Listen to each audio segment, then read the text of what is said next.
ขั้นตอนนี้เราจะศึกษาข้อมูลของคนเจ็บ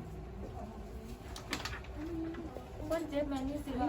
อายุ55 ปีอยู่บ้านนักเมืองนครปฐมแข่งสุภาษาต่อไปเขาจะขอดูน้องคนเจ็บสบายดีพอซื้อยังเด้อายุ10 ปีแล้วอยู่บ้านได้เด้ดูเอ็มนี่สิวารัตนาเด้อเป็นพยาบาลอยู่ตึกนี้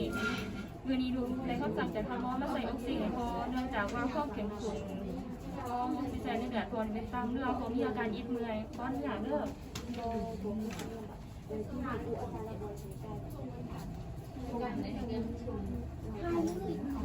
อ่ะคุณบอกว่า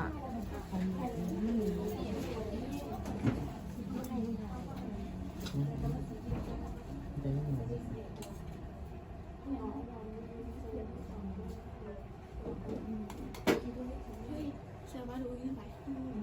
ไหนเด้อเอาชิ้นมือก่อน15เลยเขาพูดมาแล้ว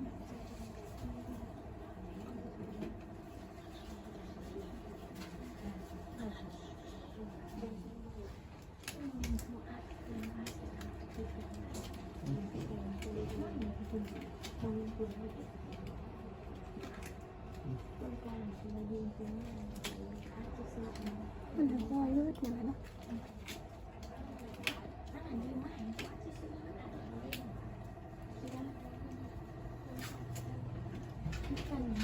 มันไปตื้อละมันเสียดู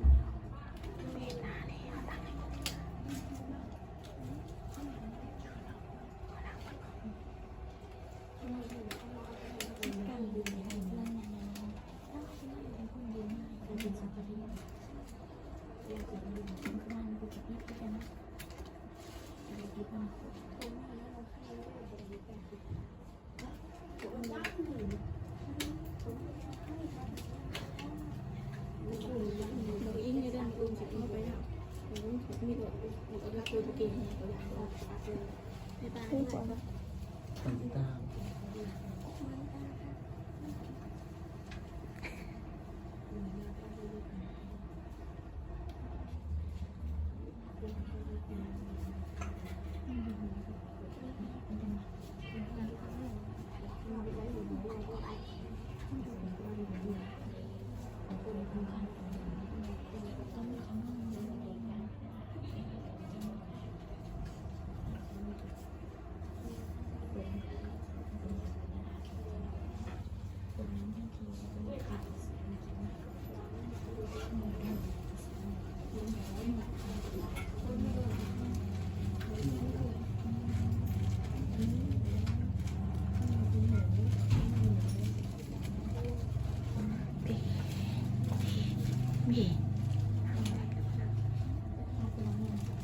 มเด้งเลย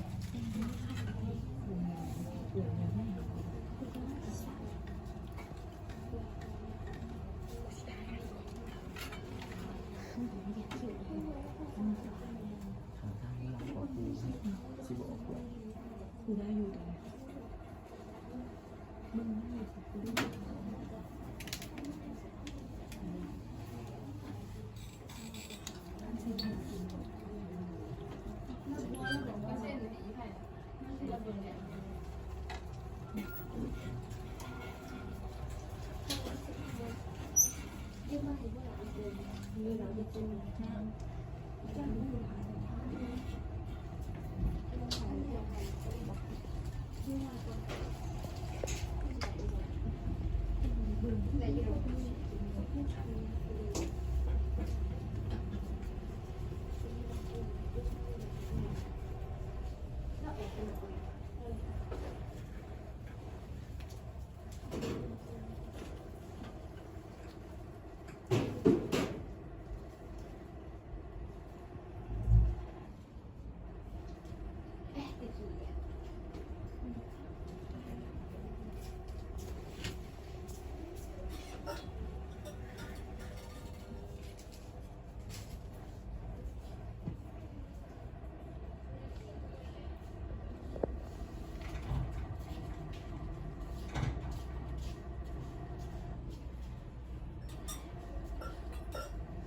จะมาหัดสถานหน่อยคนเจ็บในมุม30 องศา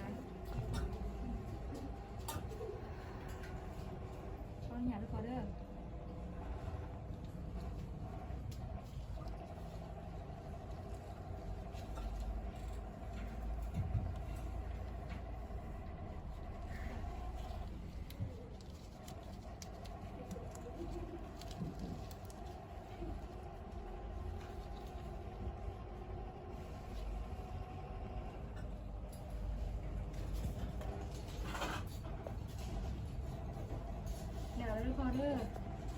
นี่แมันบ่ให้พอนี่แมันมาปรับทางออกซิเองหรือว่าจับซ้ายออกซิออกเองแล้วก็บอกพี่น้องว่าให้มาเล่นโทรศัพท์ไก่บริเวณทางออกซิเพราะว่ามันเป็นวัตถุไวไฟอาจจะเฮ็ดให้ระเบิดได้ต่อไปเราจะมาบันทึกข้อมูลของคนเจ็บ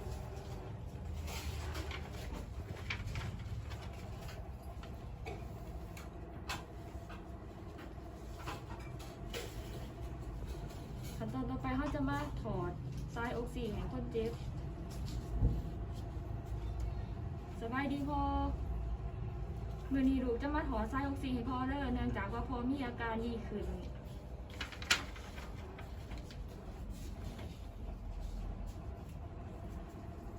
บ่หยาดเด้อ